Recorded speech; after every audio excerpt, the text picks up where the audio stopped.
Bom dia, queridos irmãos e irmãs. Hoje vamos fazer um pouco diferente. O tema proposto nos remete a profundas reflexões sobre a nossa existência, quem somos, de onde viemos e para onde vamos. Essa temática nós tratamos aqui em Doutrina Espírita quase que em todas as apresentações que a casa oferece. Então pode parecer que é um tema repetitivo, mas necessário até que aprendamos quais são os propósitos de nossas vidas.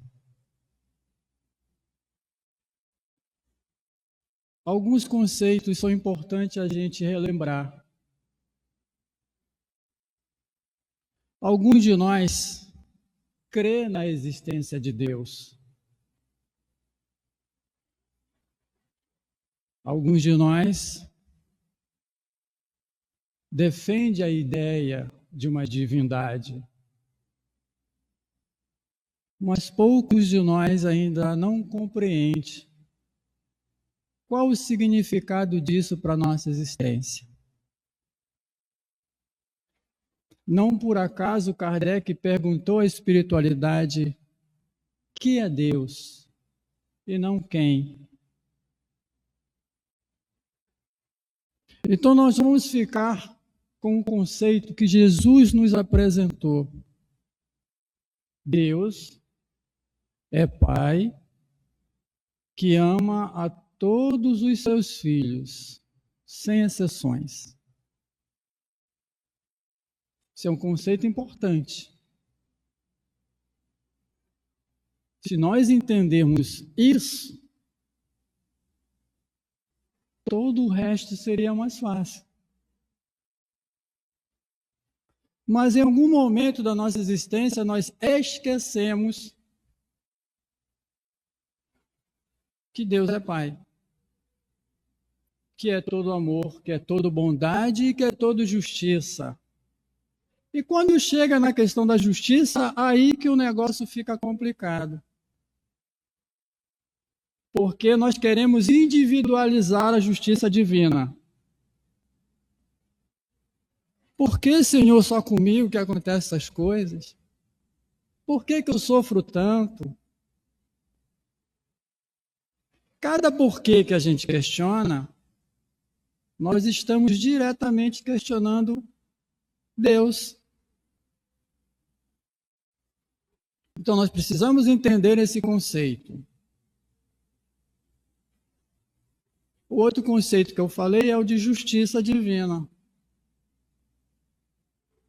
Ou nós acreditamos que Deus é justo, ou nós não acreditamos na justiça divina.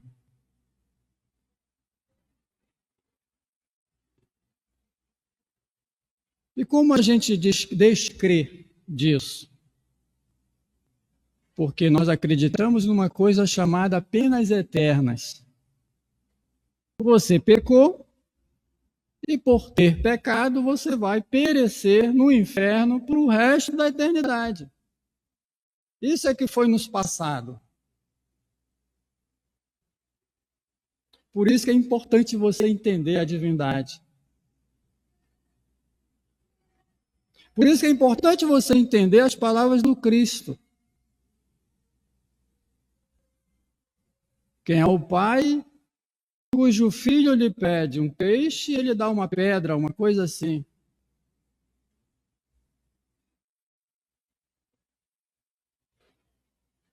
Quem é a mãe que deixa de atender a um filho, passa fome, passa necessidades, mas supre as necessidades de seu filho?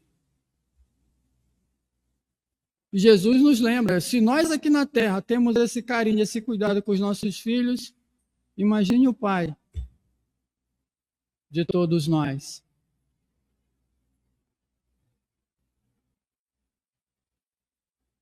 Nós também não entendemos as palavras do Cristo nesse sentido de justiça.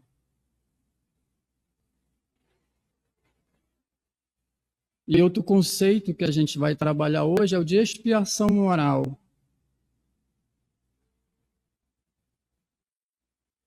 Significa dizer que não existe efeito sem uma causa.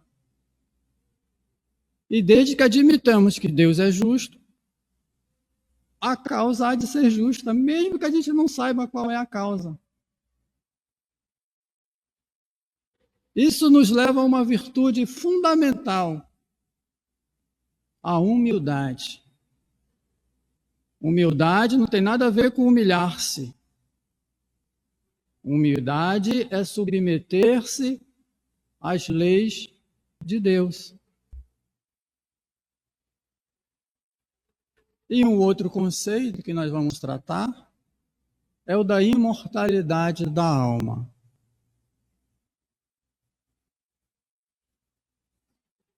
Quando a gente for falar da morte.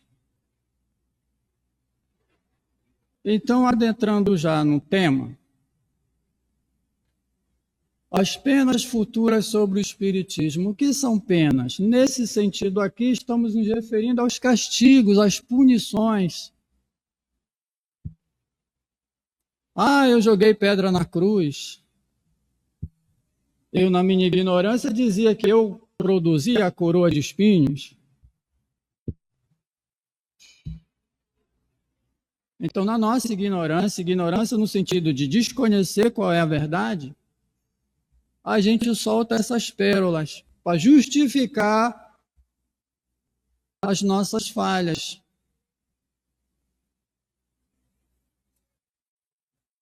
Nos dias atuais, eu resisto à ideia de falar em erro. Errar é humano, todos nós erramos. Hoje em dia, com o conhecimento que temos, eu justifico dizendo: cometemos equívocos por desconhecimento da verdade. Então, como a pena nos remete a castigos e punições, o Espiritismo vai nos dizer sobre as penas futuras que elas não são castigos eternos. São consequências naturais e temporárias das nossas ações.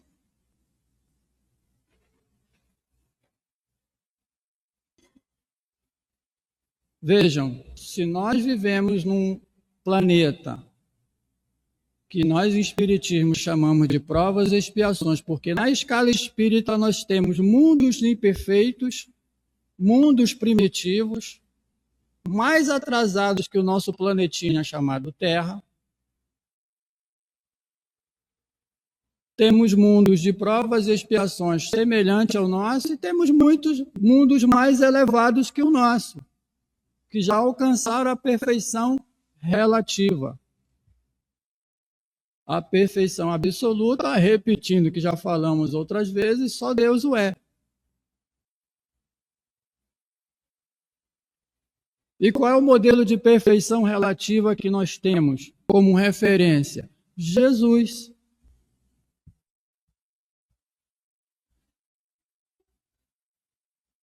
Quem foi que disse que se tivesses fé do tamanho de um grão de mostarda, poderias mandar este monte sair daqui para ali e aconteceria?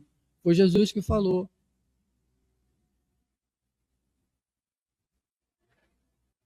Em outro momento ele vai nos dizer que se nós tivéssemos a fé,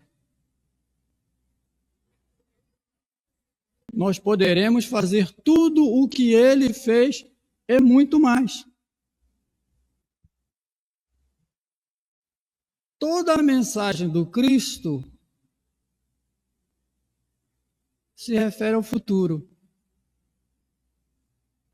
Aquele povo hebreu em que Jesus se manifestou representa a humanidade toda.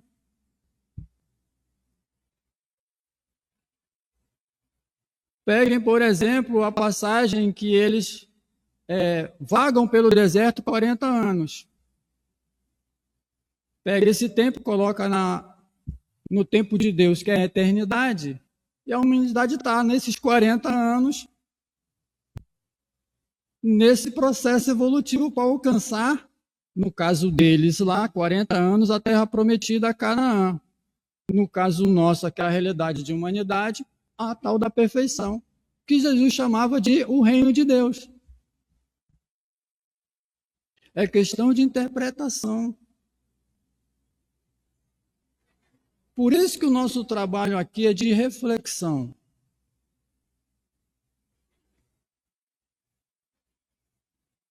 Há muitos que dizem que o Espiritismo não é cristão. Eu já bati nessa tecla aqui também outras vezes. Essa afirmação, apesar de ser verossímil, ela não se sustenta. Nós vamos ver daqui a pouco. Então, repetindo, no Espiritismo, as penas futuras não são castigos eternos. São consequências naturais e temporárias das imperfeições morais do espírito, que se manifestam em dois planos, que é os dois planos que nós circulamos, o plano espiritual e o plano material. Ora estamos aqui, ora estamos num outro plano. No caso do plano físico, essas penas se expressam através das reencarnações, como provas e expiações. É o que a gente está passando nesse momento aqui no nosso planeta. Caiu aqui, ou está provando, ou está expiando. Portanto, os desafios, as doenças, enfermidades, dificuldades financeiras, etc., não são punições ou castigo. A gente vai bater nisso aqui o tempo todo para até a gente entender. Mas são dívidas contraídas pelas nossas ações que foram contrárias à lei divina e que precisam ser pagas, justificadas, corrigidas. Quem disse isso? Jesus, quando disse a cada um segundo as suas obras. Ora, se você obra no mal, o que você vai receber? É claro que no mundo que a gente está, imperfeito, você vai ver aí o mal sobressaindo-se ante ao bem. Por quê? Já pararam para pensar?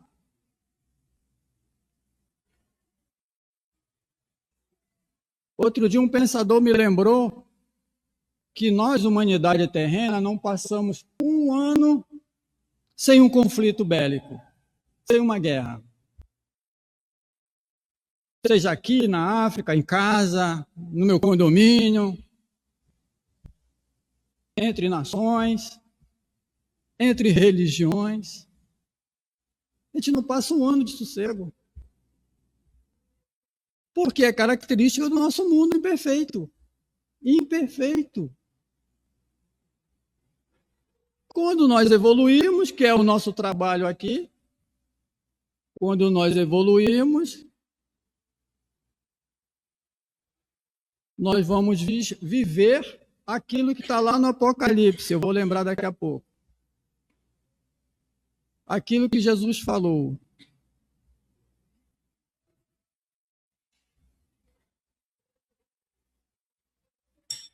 Já falamos sobre o que são as penas. E o que seria o futuro? Jesus veio até nós há mais de 2000 anos. E lá, quem estava lá vai lembrar,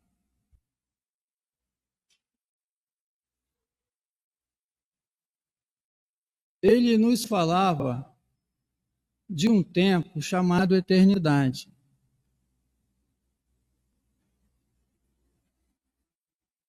Para aquele povo daquela época, nós estamos no futuro deles, percebem? Porque o que é o futuro? É aquilo que está por vir. O futuro é daqui a 2 segundos. 2 segundos. O futuro é daqui a 1 hora. O futuro é daqui a 2 horas, daqui a um dia, daqui a uma semana, percebe? É o que ainda vai acontecer no futuro. Só que no tempo da eternidade, se nós não pensarmos em termos de eternidade, nós vamos continuar pensando no tempo limitado do mundo físico material, que é contado em horas, minutos, segundos, etc. E por que é limitado? Porque a nossa existência material física, ela tem prazo de validade. Já falamos isso aqui também. Eu vou ficar chato hoje, mas não tem problema não. Como a gente desconhece a divindade como o Pai, que é todo amor e justiça, a gente não aceita que a gente nasce, cresce e morre.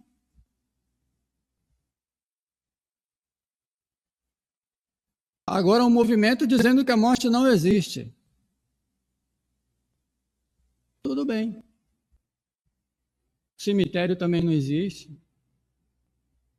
Por quê? A questão de explicação. Se Jesus disse, eu venci a morte, eu venci o mundo, quem sou eu para dizer que não existe, gente? Em Espiritismo a gente explica. O que morre é o corpo, a matéria. No nosso mundo, tudo tem que perecer para se renovar. Tudo é renovação, tudo é evolução. O que é que não morre? O espírito, a alma. Por isso que Jesus falou há 2000 anos sobre o futuro daquele povo. Porque aquele povo ia ter que reencarnar, rever os seus conceitos e aprender aquilo que ele falou. Então, todas as nossas ações causam um efeito contrário. As penas não são eternas, são resultado das nossas escolhas. E por que são resultado das nossas escolhas? Porque quando saímos das mãos do Criador, simples e ignorantes, nós começamos a trilhar essa jornada, essa saga de vida, de existência. E para que nós não fôssemos tratados como marionetes, Deus quer que tu faça isso, aí o neutro faz isso. Não, agora Deus quer que tu faça aquilo. Não, agora mudou tudo de novo. Não, agora tem que fazer... Para não virar esse samba do crioulo doido, como se diz no jargão popular, Deus fez as suas leis eternas e imutáveis, é outra coisa que a gente não entende, que Deus não muda as suas leis, nem ele muda, porque são perfeitas. O dia que Deus mudar uma vírgula da sua lei, ela deixa de ser perfeita e ele também. É óbvio, é lógico. É lógico. Portanto, quando Deus diz lá, que não é Deus, mas vamos pegar o texto bíblico. Quando ele fala, eu esqueci o que ele falou também, me empolguei agora. Mas a nossa responsabilidade diante da realidade muda quando a gente entende esses conceitos de eternidade, de espírito imortal. Porque nós não somos marionetes divinas, em que ele fica manipulando ali o que a gente vai ou não fazer. E o que ele nos deu como lei? O livre-arbítrio, a individualidade. Nós somos construtores do nosso próprio destino.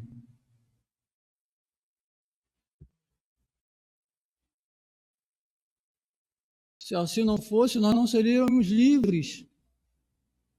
Seríamos prisioneiros do Pai.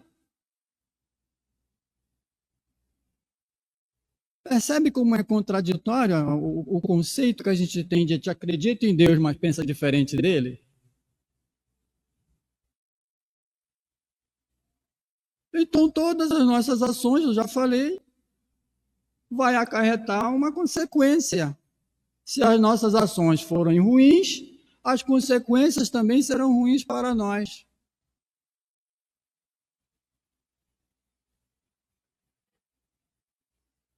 Esse resultado das nossas ações vão se manifestar nos dois planos, como eu já falei, no plano físico, que a gente vai corrigir através das reencarnações, e no plano espiritual, que é lá que você vai tomar consciência e fiz M, não deu certo, deu ruim aqui. E você vai se comprometer a corrigir o caminho, corrigir a rota. Todo o ensinamento de Jesus é isso, é uma reeducação moral do espírito. Por isso que ele falava para o futuro. Todos os povos e todas as nações estão regidos por essas leis. Não tem como fugir. Por que hoje parece que o mal está imperando no mundo?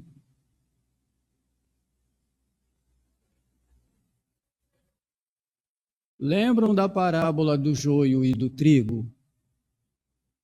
Então, nesse momento está ali, o joio e o trigo ali, convivendo. E já está sendo feita a colheita. Joios estão sendo retirados e vai ficar só o trigo aqui. Você é que vai escolher o que você quer ser. O que você quer ser quando crescer? Papai e mamãe perguntam para o filhinho: o que você quer ser quando crescer, meu filho? Eu, em determinado momento da minha vida, escolhi ser trigo. Por isso estamos aqui hoje. Estamos buscando conhecimento, porque só através do conhecimento a gente vai saber discernir e decidir que caminho a gente vai seguir. Porque até agora nós não seguimos o caminho que Jesus nos convidou a traçar.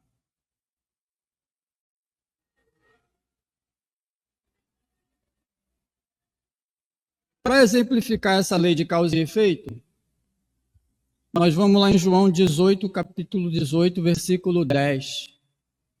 É aquela passagem que Jesus vai orar ao templo e aí chegam os guardas para prendê-lo junto com Judas. Eu não sei por que cargas d'água isso aconteceu, mas de repente apareceu na mão de Pedro uma espada. Pedro, pescador. Por que não um anzol, né? Uma rede? Não, apareceu na mão de Pedro uma espada, segundo os textos sagrados, e Pedro vai e corta a orelha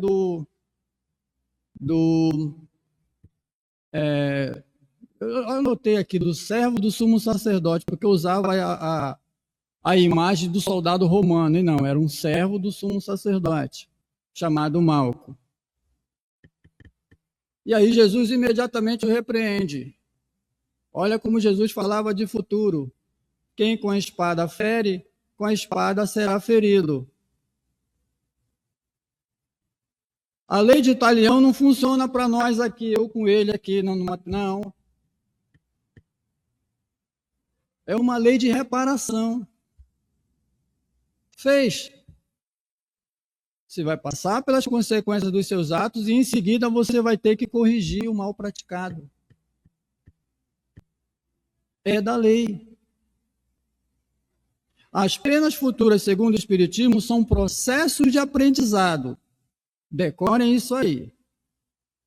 As penas futuras, segundo a doutrina espírita, são processos de aprendizado e reparação, baseado na justiça divina e no amor, que capacita o espírito ou alma, como queiram, a se despojar das suas imperfeições e progredir rumo à perfeição.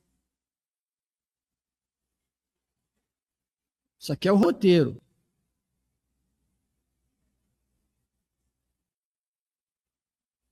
Quem esteve aqui no domingo passado, ou quem assistiu pela internet, eu tive a oportunidade de assistir uma das mais belas explicações pelo nosso irmão Assaruí. Eu já confessei isso aqui outras vezes, eu sempre sento lá no finalzinho lá. E as primeiras vezes que eu assisti a Assaruí falar, eu não entendia. Dava sono, cansaço.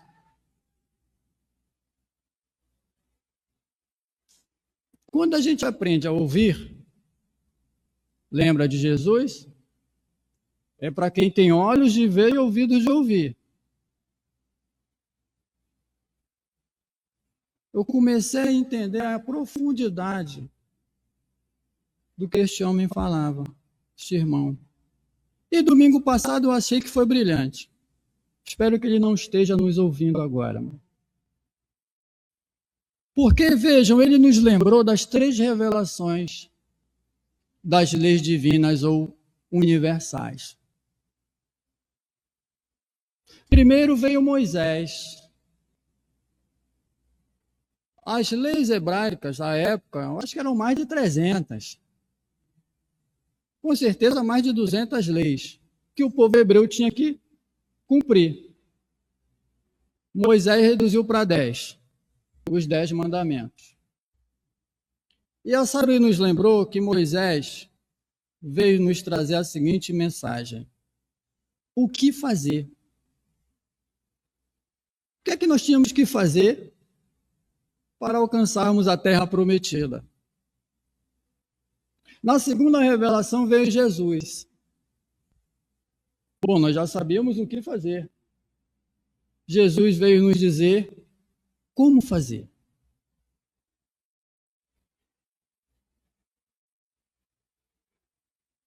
A terceira revelação vem surgir com Allan Kardec, quando codifica a doutrina espírita. Porque eu já sei o que fazer, eu sei como, mas eu não sei o porquê. Que justifica o ato, né? Tem que ter um porquê. E a doutrina espírita, enquanto ciência, vai nos explicar por que nós temos que fazer o que temos que fazer. Porque é para o nosso próprio benefício, para a nossa própria evolução, para o nosso próprio crescimento. E vejo que nenhum dos 3 fundou uma religião. Nem Moisés, nem Jesus e nem Kardec.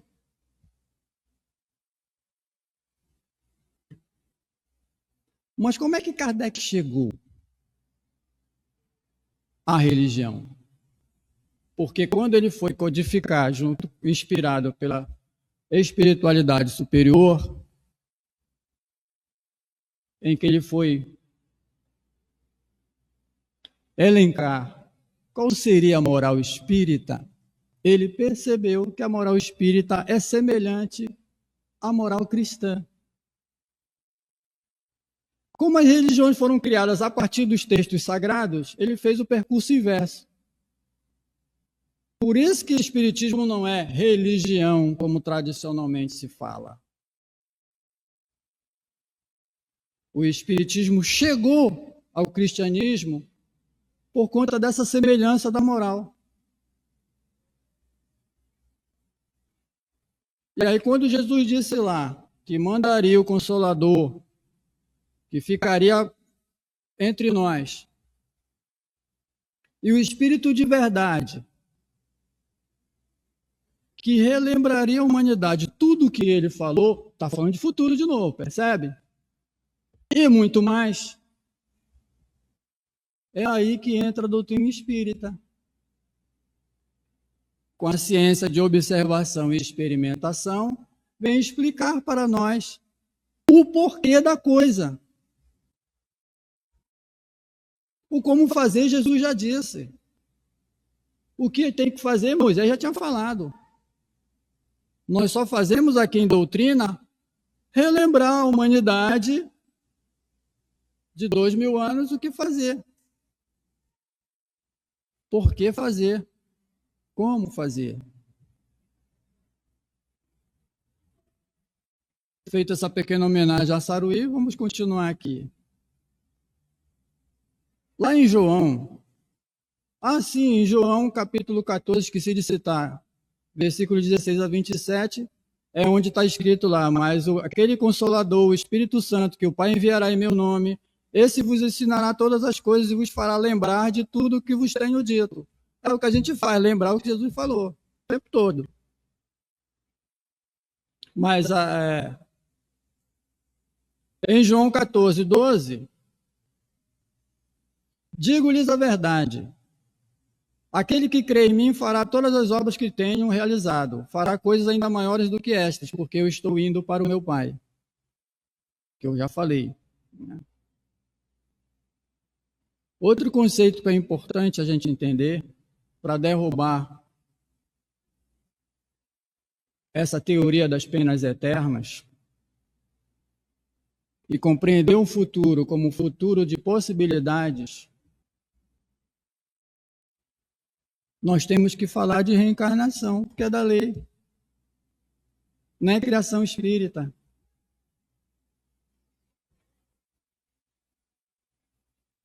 Os estudiosos da época resolveram tirar por uma questão particular. Mas continua lá nos textos sagrados, Jesus falando sobre reencarnação. Então, voltando à história da reencarnação ou da morte,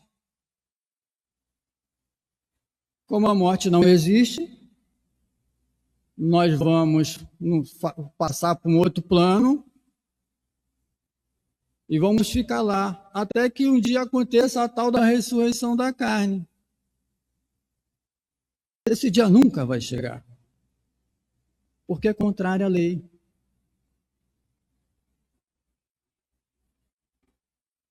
É claro que a gente não vai entrar aqui na ressurreição do Cristo, de Lázaro, porque a gente não está tratando aqui do fenômeno morte.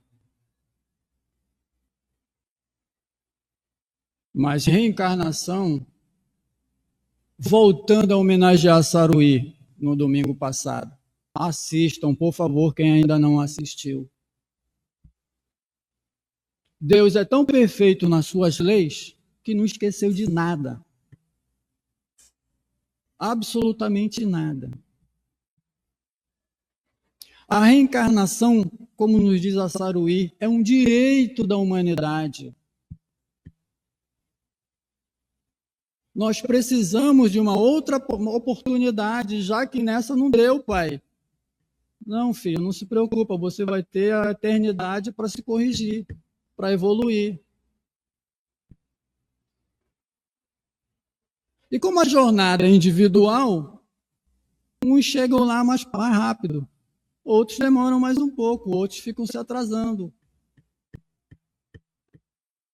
Mas todos vão chegar nesse futuro, nesse mundo mais evoluído, mais fraterno, mais igualitário.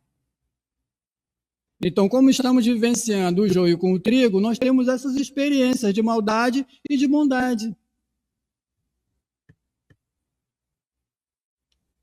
Tem pessoas que são extremamente ricas, que fazem trabalhos comunitários que ajudam países inteiros, e ninguém sabe quase. Então, as experiências boas não dão ibope, então a gente não fica sabendo, não passa lá na Plim Plim. A gente só fica compartilhando coisas ruins. Repito, característica do nosso mundo de provas e expiações. Mundos perfeitos, isso não acontece. Em Júpiter, isso não acontece.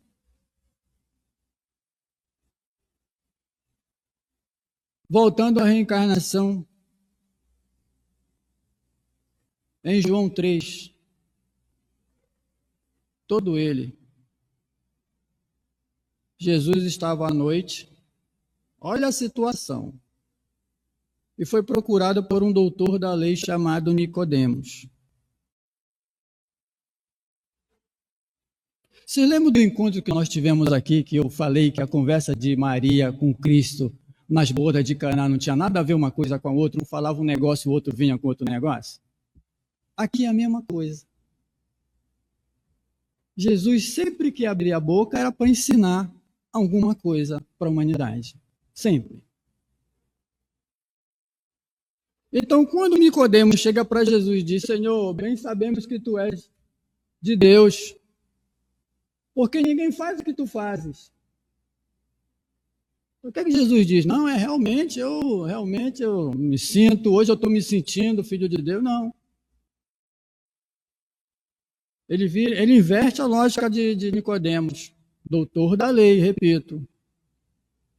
Em verdade te digo, ninguém verá o reino de Deus se não nascer de novo. Aí Nicodemos me representando, mas como pode um homem velho retornar ao ventre de sua mãe? Clássico isso. Vamos a uma aula de língua portuguesa, literatura, essas coisas assim. Se bem que a origem é hebraica, a origem é grega, né? Hebraica, aramaica. Mas no português, nascer é vir ao mundo. Nascer é ter uma existência. É começar a viver. O que nasce? Os seres vivos. A humanidade nasce, os animais nascem, os vegetais brotam, nascem. E obedece a um ciclo, nasce, desenvolve-se. Então, nascer aqui, não adianta você inventar que não, mas ele quis dizer que tem coisas que Jesus quis dizer. Por exemplo, nas parábolas. Tem coisas que ele foi direto. Aqui ele foi direto. Ou você acha que Nicodemos ia ver o reino dos céus só porque ele conhecia as leis? Vocês sabem quem estava falando com Nicodemos? Quem já vivia no reino de Deus. Jesus.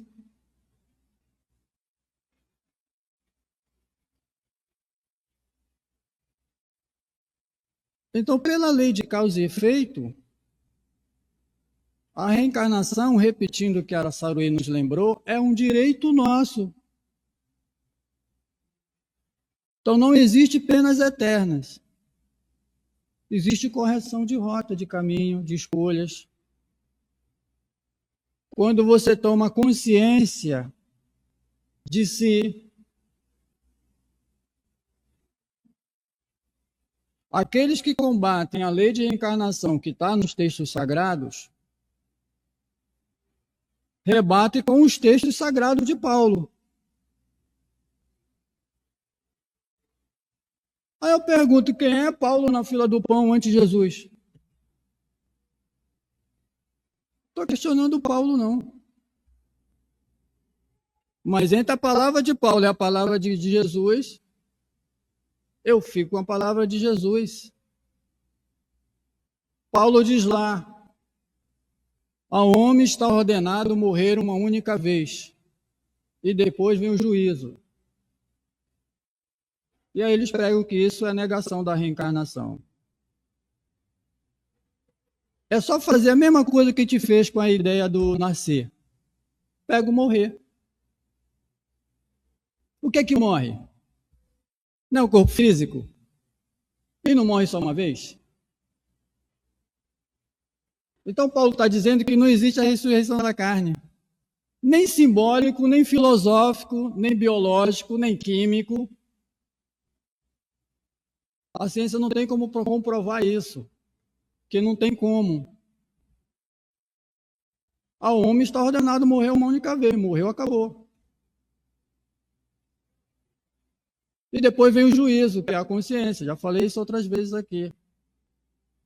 Você morre, você desencarna. A sua alma vai despertar na região onde você entrou em sintonia. Aí pode ser o céu, o inferno, o purgatório. Você bota o nome que você quiser. E aí você vai passar por aquele processo reflexivo, que é o que nós estamos fazendo aqui. Antes do acontecido, você reflete antes. Poxa, eu acho que eu estou muito vaidoso, eu acho que eu estou muito orgulhoso, eu acho que eu tenho a síndrome de Gabriela, eu sou assim, eu nasci assim, vou morrer assim. Só que o assunto é muito sério. A humanidade vai evoluir e eu vou ficar para trás.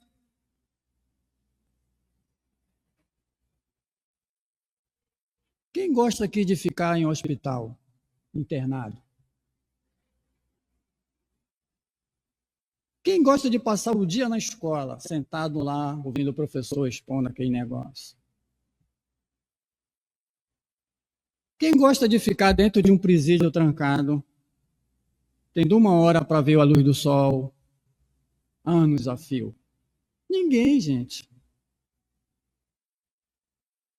Portanto, se eu sei que esse mundo aqui ainda não é o. E tem um mundo bambambam bam, bam ali melhor, eu vou querer ir para lá para esse mundo melhor.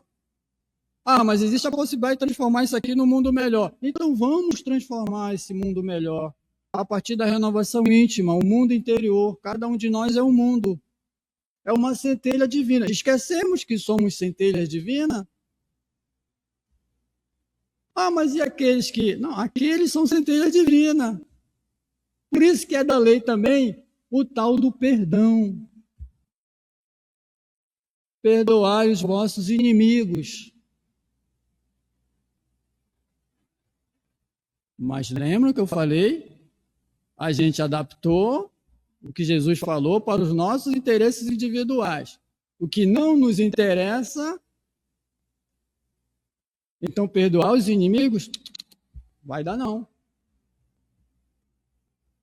Vai ter que. Porque pela lei de reencarnação, o inimigo de hoje pode ser amanhã o seu irmão, o seu filho, o seu pai, o seu avô. Vai ter que corrigir, não tem por onde correr.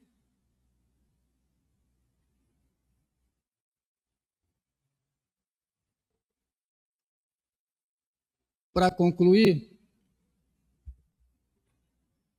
vamos falar sobre os tempos atuais. Acalme os seus corações, porque tudo está dentro do planejamento do Cristo. É outro que a gente não conhece. A gente lê as Escrituras, mas não conhece Jesus. Jesus não foi enviado à Terra para passar 33 anos lá no Oriente Médio, sem internet, sem TV a cabo, sem WhatsApp. Ele veio com uma missão. Querem prova? Vamos relembrar aqui. Logo nas primeiras pregações do Cristo, ele disse assim: desde João Batista até agora, o mundo foi tomado pela violência, ou pelos violentos, ou pela corrupção. Tem várias traduções aí. Pela força. E os que usam de força ou de violência se apoderaram dele. Não é o que está acontecendo agora? Corrupção generalizada, guerra para todo lado. Por que Jesus disse isso? João Batista, primo de Jesus, o precursor. Veio antes de Jesus anunciar a boa nova, preparando a humanidade para o advento do Cristo. Por que Jesus disse que até João Batista? Porque de lá para cá veio a era do amor que Jesus veio pregar para nós. Não parece que a gente está vivendo a era do amor, né? Eu digo não, claro, porque nós estamos misturados aqui, o joio e o trigo.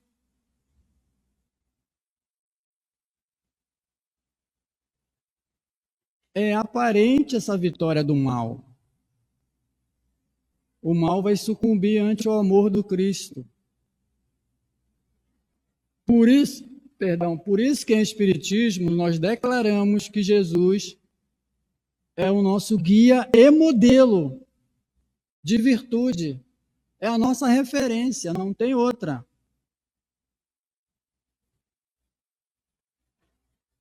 E ele é o governador planetário. Junto com os espíritos superiores, eles coordenam isso tudo aqui. Ah, mas por que a maldade? É porque ele não vai cercear o nosso livre-arbítrio, que é da lei divina.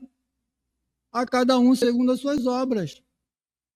Mas chega uma hora em que todo ano você está repetindo, Newton. Todo ano você não passa da 7ª série. Então não tem mais o que fazer contigo. Não tem mais como repetir 10 anos a 7ª série.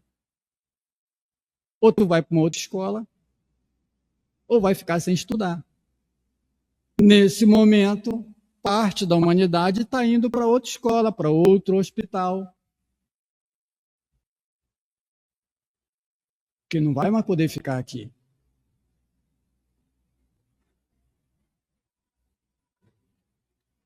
Isso aí tudo está escrito, sabe aonde? Você vai lá em Mateus, capítulo 24. Pega lá do 26 ao 14. O título é o Sermão Profético. Ali Jesus fala tudo o que ia acontecer. Tudo o que está acontecendo hoje ainda vai acontecer. Está lá no Sermão Profético. Ele diz que não era o final das coisas, é o princípio das dores. Por que as dores? Porque pela lei, o sofrimento, que nós já falamos, nós já aprendemos que não é punição, é o remédio. É a correção. Lembra da história que remédio bom é remédio amargo? Pois é, essa é a ideia. Tem uma causa. Se não nessa encarnação, nessa existência, nas anteriores. Eu já contei, eu tenho um problema gástrico aqui que, desde pequeno, só agravei nessa encarnação, por ignorância. Mas seguindo esse raciocínio, eu sei que na encarnação passada eu fazia acontecia. Porque além do resultado físico desta encarnação, tem a mente, o juízo. Então, em sonhos, eu tenho essas revelações. Olha, tá vendo o que tu fazia aqui quando...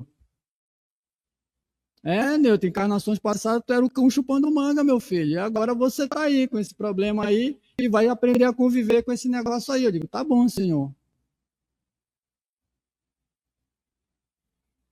Humildade para com as leis divinas. Lembrando a lição que foi lida agora há pouco, lá no finalzinho, a última frase de Emmanuel diz assim: habituemo-nos às concessões do céu.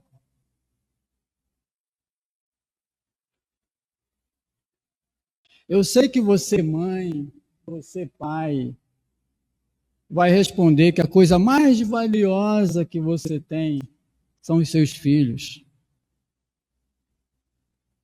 É a família. Outros vão dizer que são seus bens materiais.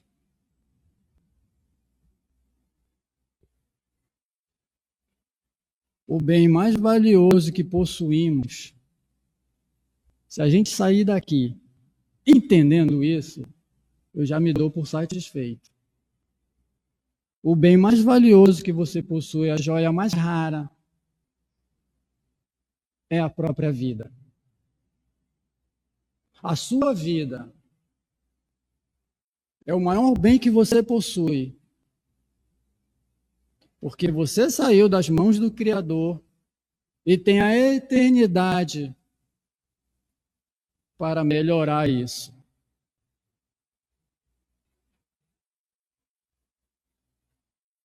Quando eu entendi isso, eu me apaziguei, eu venci a depressão, eu venci todos os males da alma. Do corpo, eu já falei, eu vou ficar com isso aqui até desencarnar. Mas os males da alma. Porque ao desencarnar o Newton, o que eu vou levar para justificar toda uma existência sem ter feito nada, coisa alguma. Eu vou chegar lá e vou dizer que eu creio em Deus, eu creio no Cristo, que eu fiz palestra. Não, mas Senhor, eu fiz palestras em teu nome no Bezerra de Menezes. Eu acho que nem ele vai falar comigo, mas um dos seus mensageiros vai dizer, filho, isso não justifica. Que bem fizestes. Que imperfeições corrigistes. Vou pegar aqui o teu dossiê pelicano aqui. Aí abre o livro da vida. Tem um livro da vida lá. Em algum lugar, cada um de nós tem um livro onde vão sendo inseridos lá as nossas ações, pensamentos e etc. Está tudo lá escrito.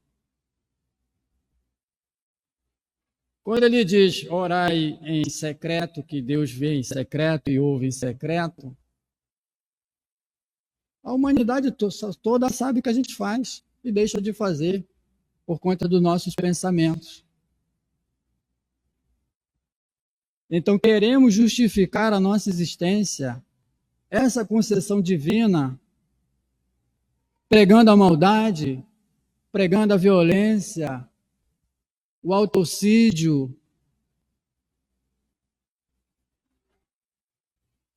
Tem lições no Espiritismo que fala do bem sofrer.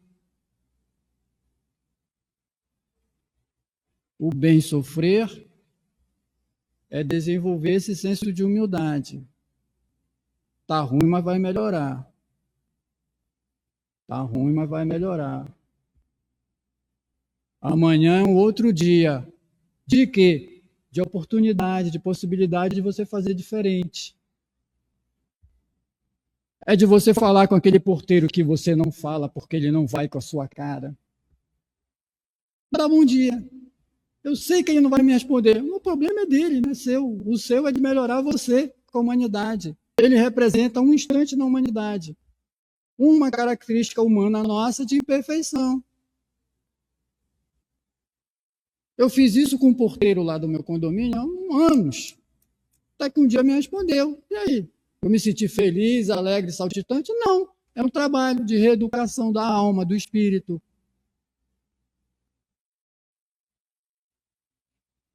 Por que o Neu está falando isso?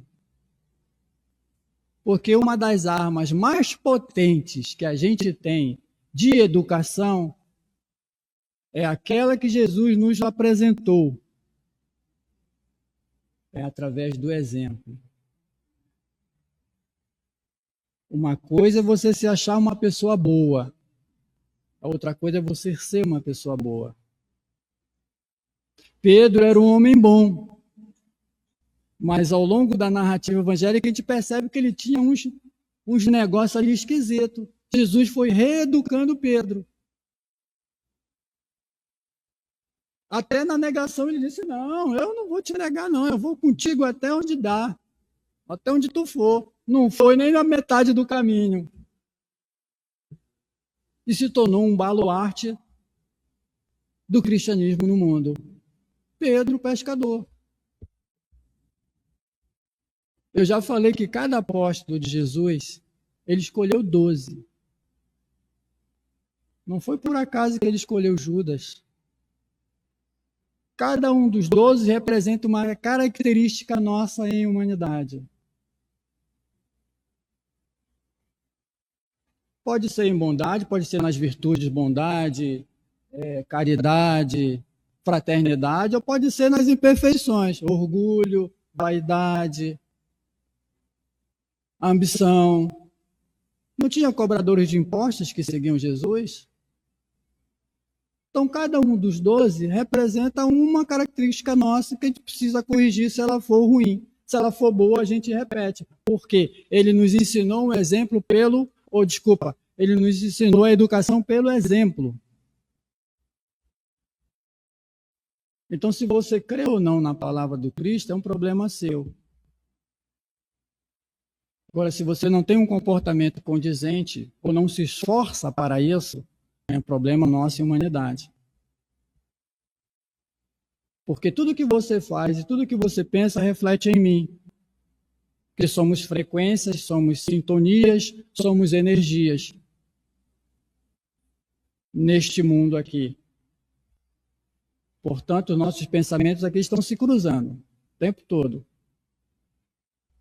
sem se misturar. Então, fica essa mensagem para o domingo. Na hora do almoço, eu sei que vocês vão sentar à mesa com a família e vão ficar lembrando o que o Newton falou aqui. Mas valorizem a vida de vocês. Valorizem, porque quando vocês aprenderem a valorizar a própria vida, vai ser mais fácil valorizar o próximo. E aí vai ser mais fácil valorizar a Deus. Porque lembra que eu falei que as leis hebraicas eram mais de 200 e Moisés trouxe 10? Então, aí Jesus reduziu para 2. Facilitou a nossa vida. Amar a Deus sobre todas as coisas e ao próximo como a ti mesmo.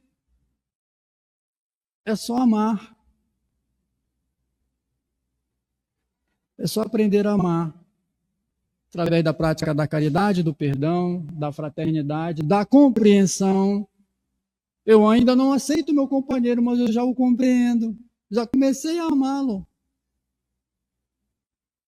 Um dia eu vou entender que eu nem preciso perdoar ninguém, qualquer que seja a pessoa que não goste de mim, que me odeie, etc. e tal.